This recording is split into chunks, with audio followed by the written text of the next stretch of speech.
Good afternoon. I'm going to start by presenting the research project carried out by Elsa Estrela, Susana Oliveira, and myself, Olga Ribeiro, from Lusófona University in Portugal. Our project is entitled Teachers, Autonomy and Critical Thinking in Decision Making. In Portugal, according to the Ministry of Education, teachers must act in accordance with their responsibility to prepare students for the key competencies and the results of the league tables. But do they have the decision making space to act critical on behalf of the student subjectivity? With this study, we intend to contribute to the subjectivity of the teachers as individual responsibility for the future of education, their students, and the public school. The objective of this study is to develop a theoretical and epistemological approach to teachers' autonomy for decision making.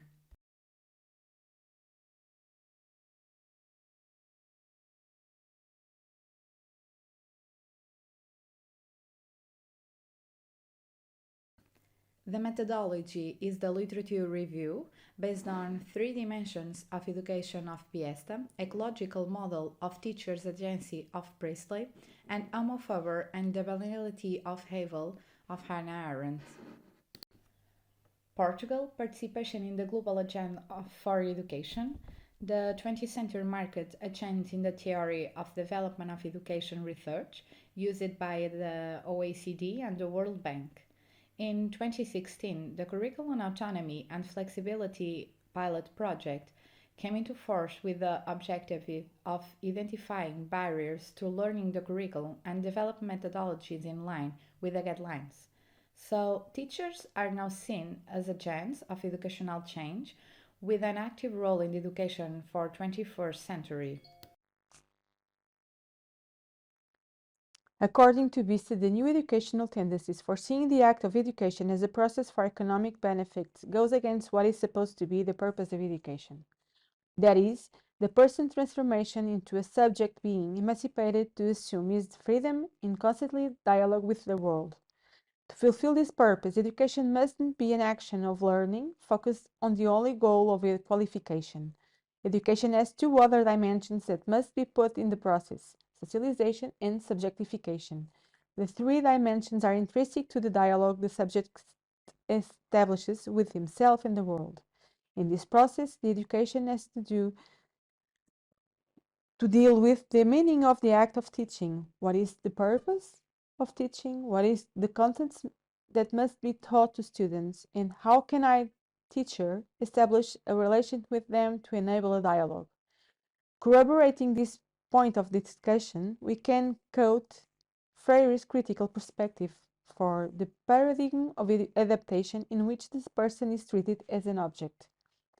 As Biesta argues, the limits of freedoms for teachers' decision-making for the purpose of efficiency might be an empty act of education, with consequences on teachers' freedom to the act of teaching according with what they think it's right.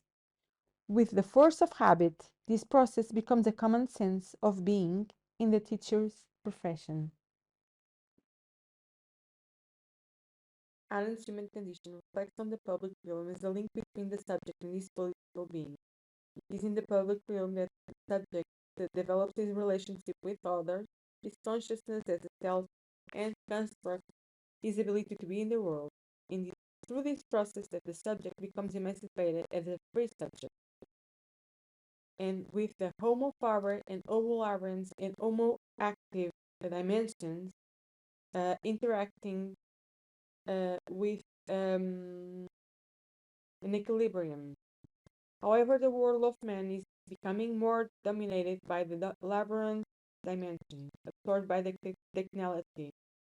However, what we argue in the study is the action of the Homo labyrinth in the third dimension of the vida activa, and that is transforming humans into humanoids and teachers into teachers humanoids. Arendt's definition for personal responsibility is described as the human capacity to develop a judgment of one's actions in specific situations and to act accordingly. But as Freire says, critical thinking implies the consciousness of our temporal relations with the past, the present, and the construction of the future. The subject, the person, is integrated in the world, acting in it with the use of consciousness, transitivity, critically analyzing its temporality, by refusing to deliver its social responsibilities, rejecting the passivity of adaptation, arguing and actively engage with the world to transform it. The teacher matter report shows a competency profile teachers must have to be facilitators and agents for the student-centered education. In Portugal, this is explicit by the Learning Essentials documents, the student profile at the end of compulsory school, and the law decrees published in 2018, in which teachers must follow the guidelines. For Priestley, agency is the action related with decision making. In teacher agency has three dimensions related with the past, the present, and the future in the profession of teaching. The workload, parents' demands, students' lack of motivation, and prescriptive guidelines are some kind of problematic with the space of decision making, and has negative impacts on teachers.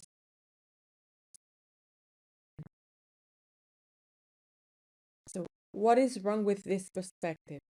As Biesta says, education is an open system subject to different factors from outside the school and the school system. But if we think about teacher ecological dimension as one of those factors and teachers' space for decision, isn't this of teachers as a facilitators being something like a technical dimension of education?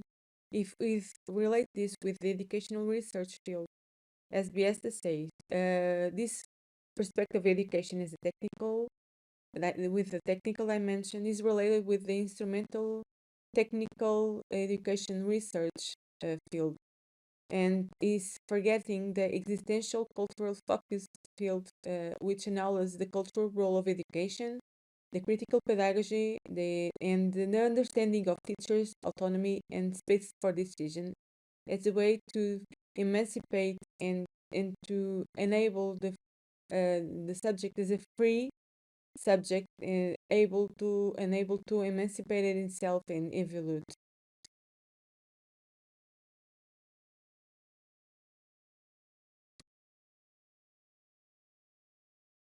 Overall, the study highlights the need for a balanced approach to education that values teacher autonomy, critical thinking, and holistic development, while also recognizing the complexities of global education agendas and their impact on local contexts.